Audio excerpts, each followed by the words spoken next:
SuperTalk Mississippi Media production. You're listening to Thunder and Lightning on SuperTalk Mississippi, covering Mississippi State sports like nobody else. With SportsTalk Mississippi's Brian Hadad and Robbie Faulk of On3 Sports. Now get ready for Thunder and Lightning. This is Thunder and Lightning here on SuperTalk Mississippi. Brian Hadad and Robbie Faulk here with you on a Thursday morning. Thanks for joining us here at supertalk.fm or wherever it is that you get podcasts from. We appreciate you guys out there, our great listeners, especially our servicemen and women out there taking care of us. I want to thank our sponsors over at Strange Brew Coffee House and Churn and Spoon Ice Cream. Start your day the right way with a trip to the drive-thru over at Strange Brew Coffee House here in Starkville or at Brupolo over in Tupelo. Feel weird, Robbie, if Brupolo was in Cornersville. Repeat that. Cornersville. Corners. Corner. C. Okay. Yes. Corner. What did you think I said? Corner.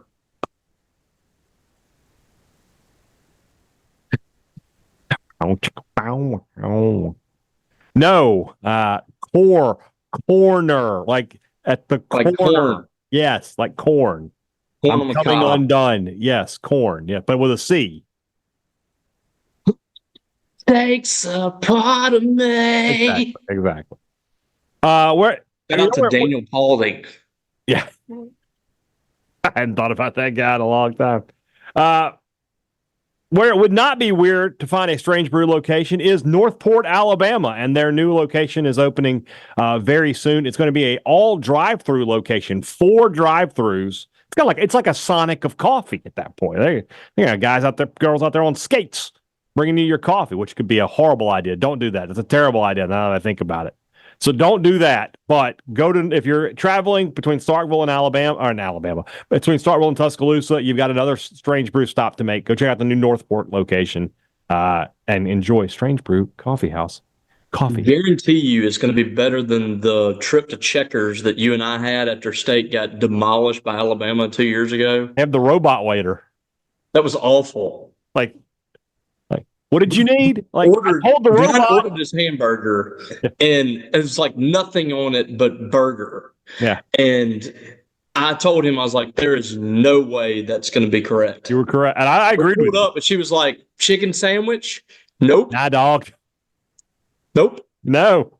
As a matter of fact, it's not. Pip Printing and Signs, reliable service for every business need.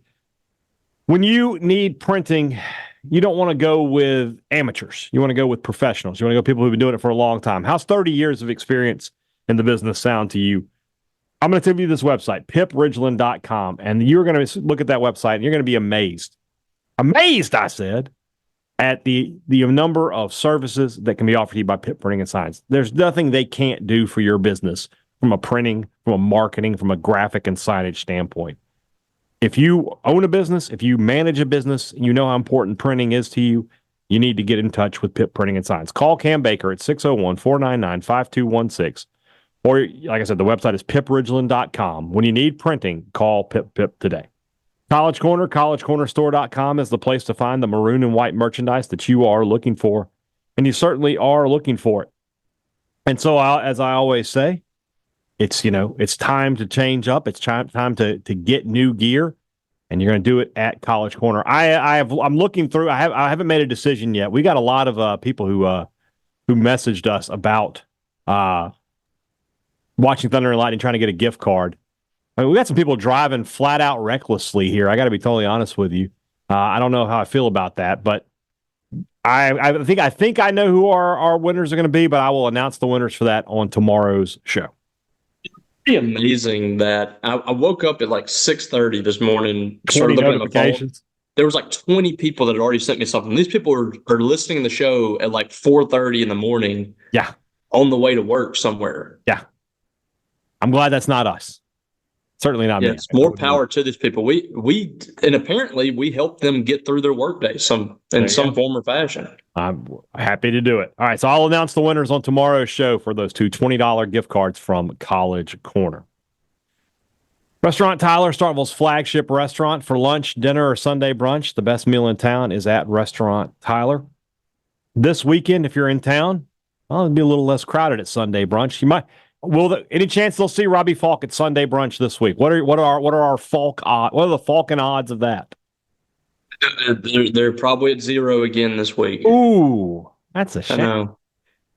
I'm not going to be in Starkville Sunday morning because it's just going to be a late night. Yeah, that's a good point. Yeah, so I won't be in Starkville. I'm very nervous about my ability to make it through this football game. We'll talk more about that in just a minute.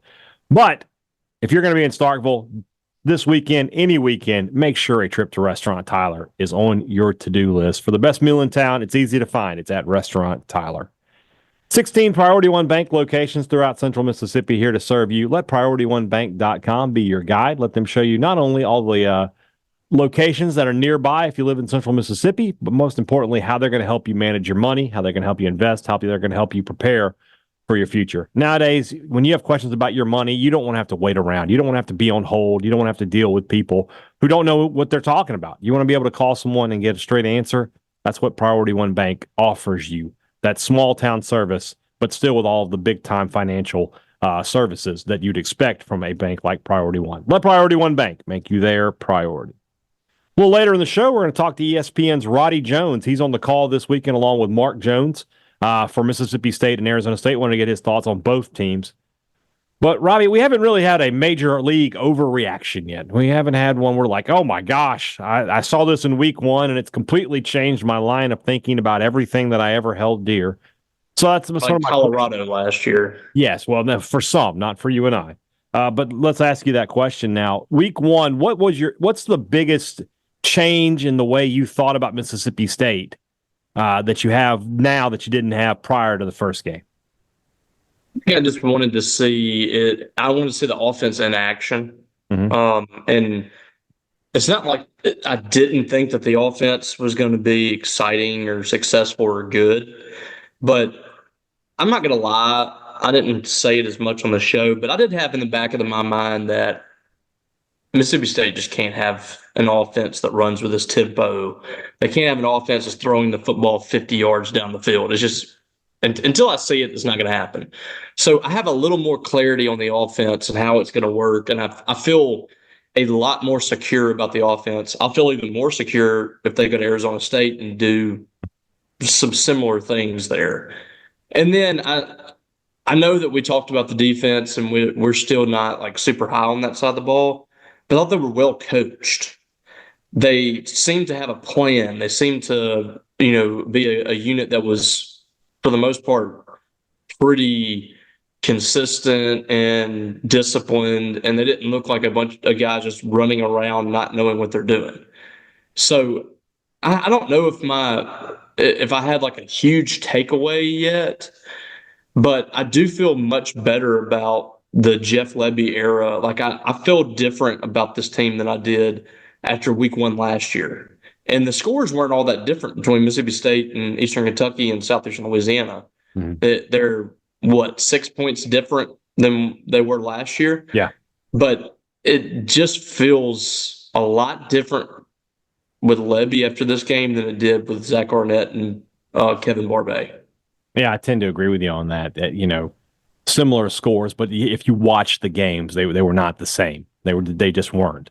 Last year, as we said several times during the Southeast Louisiana game, we were looking at each other going, what's going on here? This isn't work. There wasn't that flow to it. Whereas in this game, if it doesn't rain, I think the final score of this game is probably like 63-7, 66-7, something like that. I thought that the rain was the only reason they didn't have more points on the board than they did. I think my week one, I wouldn't even call it an overreaction. My week one reaction was to see Shapen and the way he was able to run the ball. That's been something I've been thinking about a lot this offseason, is that the QB run was so crucial for Lebby when he was at Ole Miss with what Corral was able to give them. And then Gabriel, to a certain extent, last year, Gabriel did have 12 rushing touchdowns. He didn't have a ton of yards, but he got the ball in the end zone a lot. And so was Shapen going to be able to provide that same spark, that same ability to this offense? Because I just don't think this offense works if you've got a quarterback who can't be mobile. I think that's, among other reasons, why Will Rogers knew, that he had no home here at Mississippi State, because he couldn't run the football the way this offense requires it. And so for Shapen to see that mobility and the toughness, would I like to have seen a little more, self-preservation mode out there? Probably so. But he's going to have to, there's going to be times this year where he has to run the football. And Cole Kublik brought that up. He does his weekly reviews, and he was talking to me. He's like, hey, if Shapen's going to run like that, this offense is going to be very, very hard to stop. So seeing Shapen being able to run the football was very important to me. The other side of the ball, I mean, I don't know if it's confirmation bias, but it's kind of like what you said, right? We spent the whole offseason saying, not sure about this defense. I don't know how they're going to be. And to have only given up 7 points, it wasn't an overly impressive first showing, right? They didn't make a lot of explosive plays. They didn't create a lot of negative plays. They were able to get off the field, and that's good, especially like we mentioned those short yardage situations. They were really good in those. But to not have any sacks in the first half was kind of surprising for me. So I call it an overreaction if you want, but I mean my thought process that when they win, State's going to have to win shootouts is even more solid than ever before. I worry about this defense when we get into SEC. And I'll be honest with you, I worry about them a little bit this week as well. From a outside Mississippi State perspective, when you look around the schedule, I don't think either one of us we both thought Mississippi State was going to be able to beat Florida in a couple of weeks. But watching that game, Robbie, I really feel good about State's chances. If they can beat Arizona State this weekend, and that's another game where maybe the perception has flipped a little, because Arizona State was so impressive that game has kind of gone up on the difficulty scale for me. But I really feel confident about State's ability to beat Florida in 3 weeks. I probably feel more confident in that now than I do Arizona State going into that one, which feels kind of strange just because it's a road game, and right now they're a touchdown underdog. It's not going to be easy, but I'm interested to see what happens here, because it looks like DJ Lagway is about to step in for them with Graham Mertz injured. Does he kind of take over there? Or is it going to be a major, transition for him coming into the SEC? I don't know, but it's whatever it is, it's not good for them at all. Like I think that this is danger zone for them, and I just do not see Billy Napier making it out. That's why I didn't understand why people were so adamant that this team was going to be significantly better and that they were going to prove something. I don't see how it's possible, and we haven't seen anything that should suggest that Billy Napier can pull them out of this either. No, we absolutely have not. So that's something I feel a little bit better about. I feel a little bit better. I still would take the Aggies to win, but you got to feel a little bit better about State's chances with Texas A&M. They were not very impressive. Only 13 points. Now, that Notre Dame defense is really, really good. They got a lot of talent on that side of the ball, but only 13 points at home. And Connor Weigman is a guy that, I kind of talked about this offseason. I was like, I really like him. I think he can be a big-time player. He looked awful. Now, again, that's a really good defense. Notre Dame's defense is much better than Mississippi State's, but just in terms of where do I see that game, I think State's chances are better today than I did 7 days ago. You agree? I'm trying to find some consistency at quarterback ever since Johnny Manziel left. It has been a struggle for them. It really has. And, some of that's offense. Some of it's just they just can't find anybody that steps up. And they're recruiting 5-stars, 4-star quarterbacks. I mean, these guys aren't scrubs. Mm-hmm. So I don't know. They had Kyler Murray and let him go.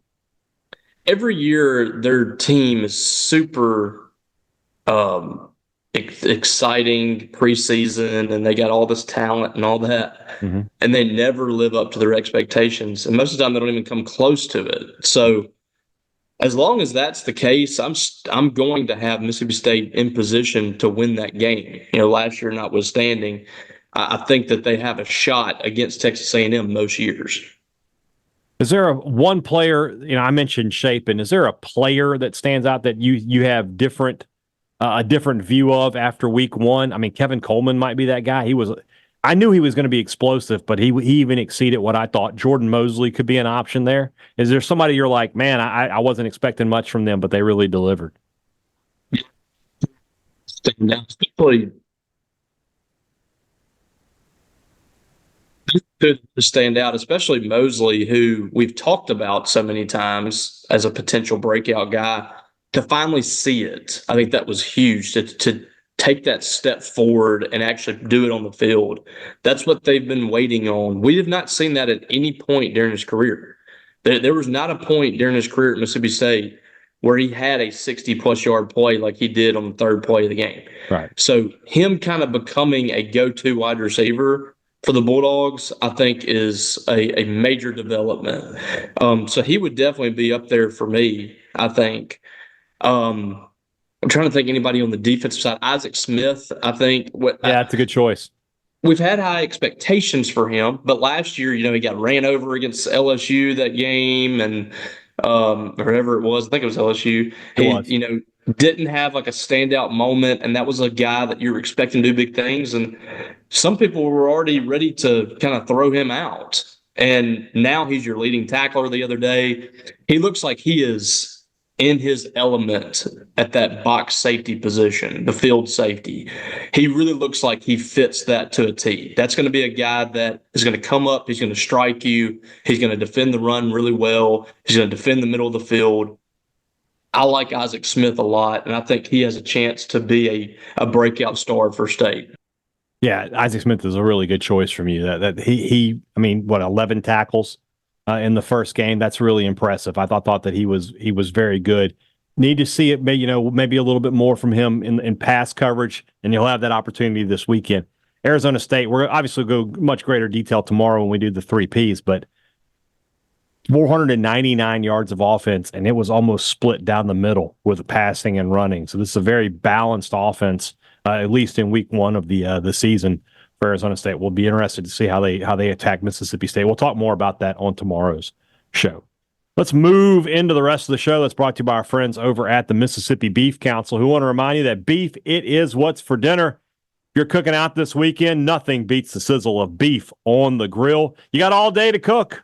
You got all day from start to finish. Mississippi State will be the last thing that's on college football-wise that evening. So enjoy it, and enjoy a great day with friends and family and with beef. Beef, it's what's for dinner, thanks to our friends at the Mississippi Beef Council. Two Brothers Smoked Meats in the heart of the Cotton District is the place to find the smoked Southern soul food that you are looking for. Nothing beats a trip to Two Brothers for some smoked wings, some tacos, some prime rib sandwich, maybe some pork rind nachos. I don't know if any icons of rock and roll would agree with me, but maybe they would. Maybe they would. And, of course, if you want to try something new, go check out Starkville's best new restaurant, The Older Brother, for those fancy sandwiches. That's right. Enjoy the food there is just different than you can get anywhere else. Robbie really put it best a few weeks ago when he said that's a restaurant that you could put in New Orleans right now and nobody would say anything. It would fit right in. So go check them out in the heart of the Cotton District. Two Brothers Smoked Meats and The Older Brother. Great products and great service. Every business likes to promise it to you. They deliver it to you at Advantage Business Systems. They've been doing it now for 49 years. 49 years of taking care of their customers. 49 years of being the best in business technology. When you need a new copy or a new printer, new computers, new laptops, Advantage Business Systems is the ones to call. And then if you need service on something they've sold you, they don't give you a 1-800 number. They don't tell you to make an appointment with somebody who'll be there in a week to 10 days. They're in Mississippi. You're just going to call the same people back. They're going to take care of it. A lot of times they can take care of it the same day because they're in Mississippi just like you. 601-362-9192 or visit them online at absms.com. Find out how Advantage Business Systems will help your business do business. Before you're at the games this fall, make sure a trip to Maroon & Co. is on the list. Last weekend, you guys had a great time at Maroon & Co. They told me they were one of their most busiest weekends they've ever had. Let's try to make that an every home game experience. And we're going to make it easy for you to save a little money with our promo code. Thunder15 saves you 15% off regular price items. They have a selection unlike anybody else. They've got gear that you cannot find anywhere else. They've got all the logos that you want. It's all right there under one roof. When you're in Starkville and you need Mississippi State gear, the place to go is Maroon & Co. All right, earlier today, I talked to Roddy Jones, former Georgia Tech running back, now color commentator for ESPN. He'll be on the call this weekend for Mississippi State and Arizona State. Wanted to get his thoughts on both teams. Let's go down to my interview with ESPN's Roddy Jones. In the Valley of the Sun this Saturday night, and I do mean night here in the Central Time Zone, Mississippi State and Arizona State. On the call for ESPN, Mark Jones and Roddy Jones. Roddy joins me now, former Georgia Tech running back. I guess you played here in Starkville 2009, is that right? I did, yeah. I was on that 2009 team. You guys came out a little different defense than we expected. It was a little bit of a slog for a while. We had a good team that year, though. So, yeah, but it was a great trip. It was a great trip. So when you work with Mark, how many thesauruses do you have to go through to keep up with him? Because that guy will break out what I call a mayonnaise word pretty quick on you, man. He likes the big words. He does. He threw out prestidigitation last week, and I am not gonna lie. Like, I have my pride is not too big to admit. Without the context clues of how he used it, I had no idea what prestidigitation meant. So I try. He keeps me on my toes with that. You know, we've got something planned for the rest of the year where when he throws out one of those words, we're gonna have some fun with it. But it's a super interesting story, and it kind of goes back to his youth. He told me a story a few years ago. I believe it goes his grandfather or his grandparents wouldn't let him either go out and play or there was some reward that he got after he learned a new word in the dictionary. And so, awesome. Over the course of years, he went through the whole dictionary basically. Yeah. So he's got a recall unlike anybody that I've ever worked with. And yeah, the words are lofty, but they're so well placed. And when you look up and learn the definition, you're like, wow, that fit perfectly. And that was a better descriptor than I ever could have had. So I certainly learn a lot. That's really cool. So this question might not work in the transfer portal era. When you played at Georgia Tech, right, there was always somebody on the team, or maybe it was you, that when you traveled to Clemson or to Virginia or to North Carolina, you're like, how that trip's going to go, right? Because you've been there before. Does a new environment like this, Mississippi State's never played at Arizona State. Nobody on this team has ever played in this stadium, played in front of these fans. Does that really mean anything anymore when we're talking about a team full of guys who haven't played at Mississippi State very much at all? I think it means something just because, you look at the Mississippi State roster, and most of these guys are from east of the Mississippi, as you would expect. And so, when we went out, we went and played. Furthest west we ever went was the Sun Bowl in El Paso, and the terrain is just so much different. To be honest with you, that you're a little more perked up on the bus into the hotel. You're a little more perked up on the drive into the stadium. The vibe is different, and there are going to be elements that are certainly different. I haven't looked at the weather for Saturday, but I've been checking the weather every day, and it's over 100 degrees there every single day. So if it's a late game local time, it's a 7:30 local kick, as you said, 9:30 Central Time, 10:30. I'm from Atlanta. I live in Atlanta. 10:30 my time. So that will certainly be different for guys. I think that's probably the bigger deal. How do you adjust the schedule for that?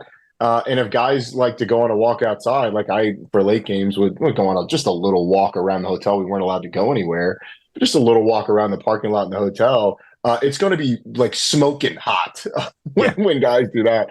So that's the difference. I don't really, once you get to the stadium, it's not all that different, but I do think the terrain is different, and it's a really cool experience. Some of my most memorable trips on the bus into the hotel, we're seeing the cornfields roll by when we went to Notre Dame, where we're seeing the terrain, the mountains, and the desert when we were in El Paso. Honestly, going to Starkville, seeing it was a long drive in. I can't remember where we stayed, but it was a long drive in, just sort of seeing the terrain of Mississippi before we got to state. So it was those things are really cool, and they are memorable. When you look at Mississippi State on film from that first game, I was impressed with the speed, the tempo. I knew it was going to happen, but until you see it and you experience it and you're trying to watch the game and you can't even turn your head because the ball's getting snapped, it's difficult to wrap your mind around. What was your initial thoughts of what you saw from Mississippi State last week? I think you saw a lot of what you wanted to see offensively. First off, the tempo was there. And from what I remember, there weren't too many issues pre-snap, if there were any. Going back and watching the film. The second thing was Blake Shapen. I was really impressed with Blake Shapen, and it's easy to forget sort of what he was at his best at Baylor. But his best at Baylor was pretty darn good. Like, kept them in games. Certainly, they weren't super talented around him, particularly last year.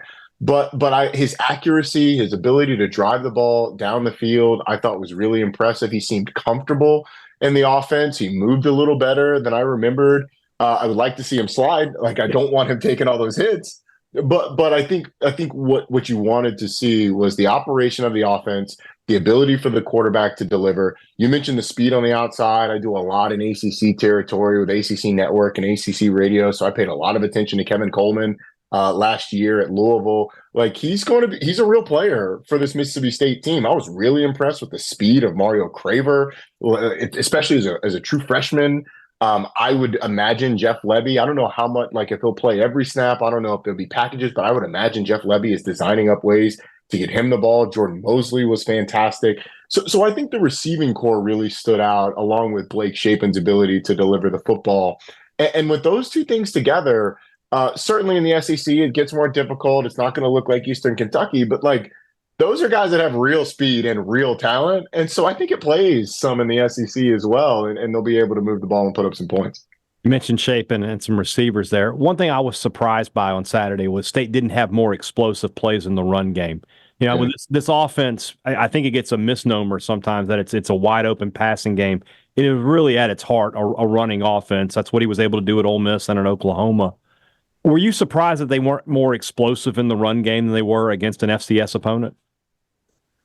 A little bit. I think most of the big runs were from Shapen, right? Like, it was sort of the quarterback scrambles that got him for the most part. He had the end around to Whittemore, which was there was the big one there too. Right. So yeah, I was a little surprised there. I chalk some of that up to first game stuff. I don't know. You know, when you score that quickly early on, you can tend to go very simple with things, and in the pass game, that can show up as being super explosive. It can, your athletes can just athlete, and Eastern Kentucky helped with that some. But I think in the run game, sometimes when you're that simple, it doesn't challenge a defense quite as much. So maybe that was part of it. I was surprised there, though, and I think they will have to do a better job of that, especially against Arizona State. Because if you get into a situation where you're not having that early success on early downs, I think Arizona State's got some pass rushers up front that can cause some issues for this Mississippi State offensive line. So they're going to need that to be better. And look, the positive, as you mentioned, like, this is what Jeff Lebby has done. He's one of the best in terms of finding ways to create runs, to crease and opportunities to crease defenses. Lane Kiffin is like the godfather of that. 3rd and 7, let's run the ball. 3rd and 7, on the plus 49, we're going to run the ball. And it's either going to set up a 4th and short, or a lot of times with he and when Jeff Lebby was there, you'd end up with a 20-yard gain. And it's, you're looking up, and why are we running on 3rd and 7? Well, because the defense is set up for a pass. Everyone thinks it's going to be a pass. You hit one crease, get a block on a linebacker, and you're up on a safety really quickly. So I do think that will improve naturally, even as the competition ratchets up. I do have some questions about, how explosive are the guys they do have at running back. I have questions about that too. There's just not a lot of data there. There's not a lot to hang your hat on. But I do think Jeff Lebby is one of the best at it. So I would expect it to get better. I'm not sure which stat from Arizona State was more impressive, the nearly 500 yards of total offense or the less than 120 yards that they gave up on defense. Just a dominant performance by the Sun Devils out there. Which side of the ball, when you look at them on tape, which one were you more impressed with? I was probably more impressed with the defense because the defense is really what caused that game to get away. And we don't want to overreact to week one.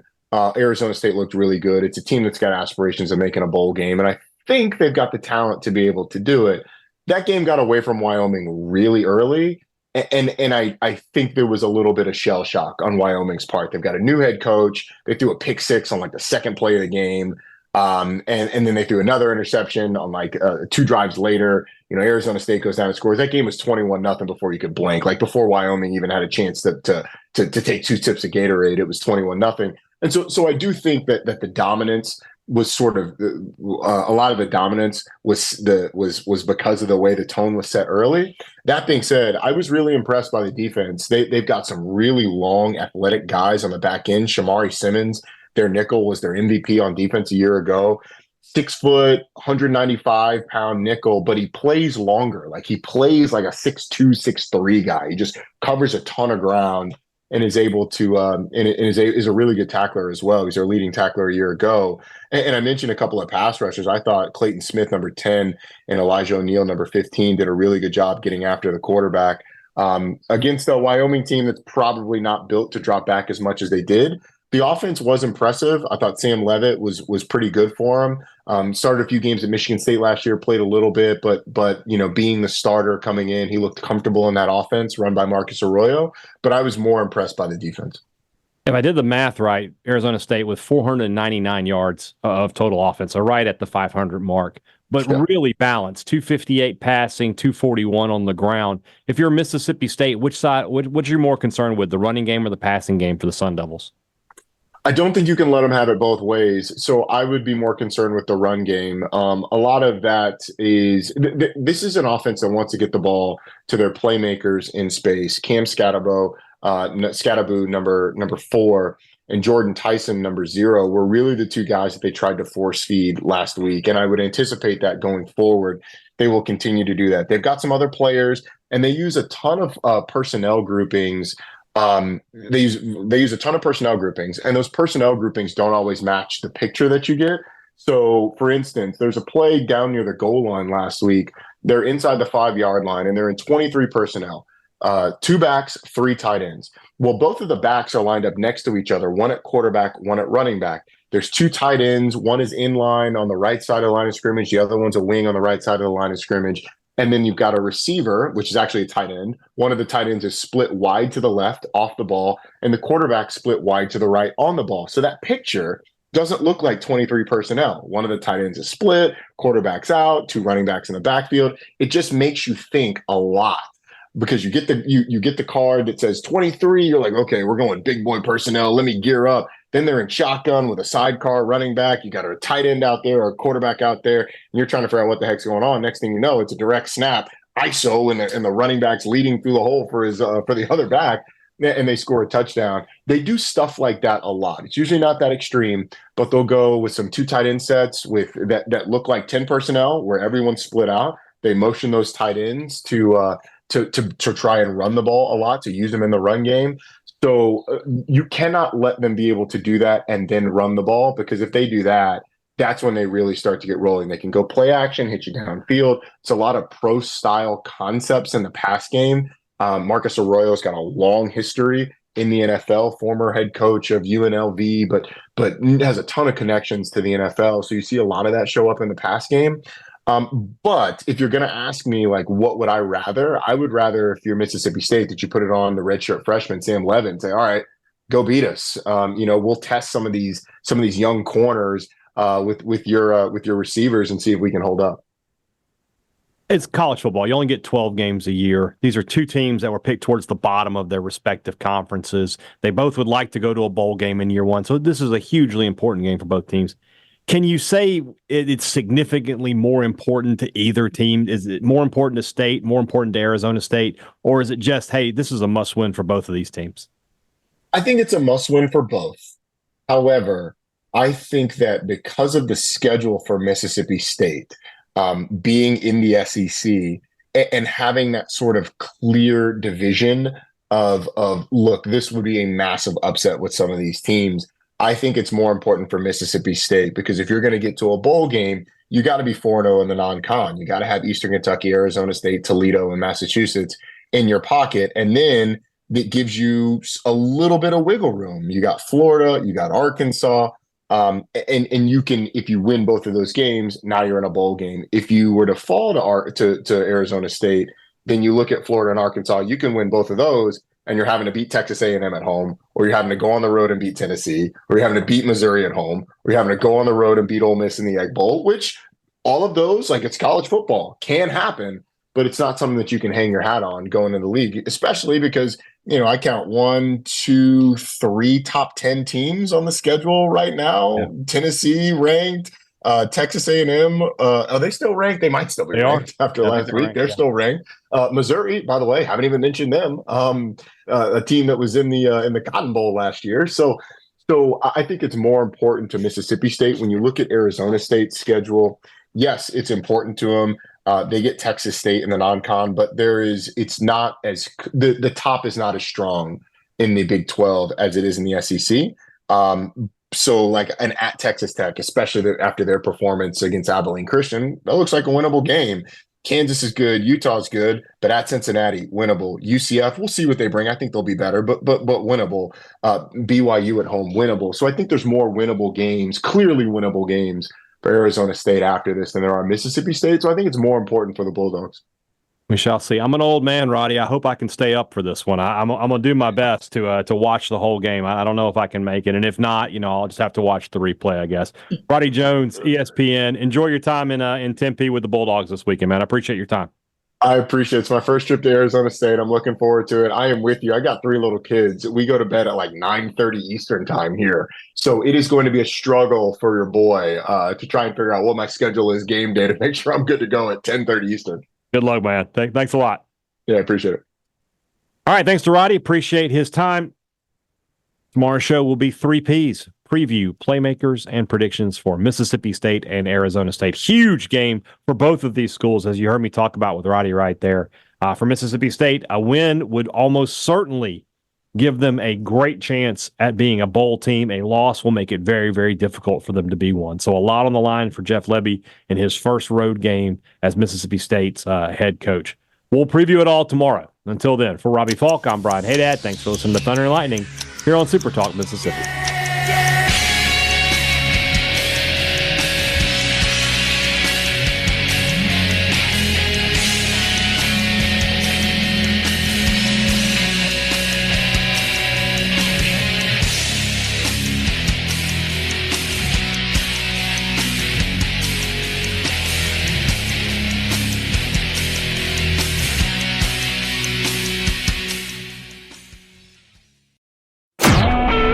SuperTalk Mississippi Media Production.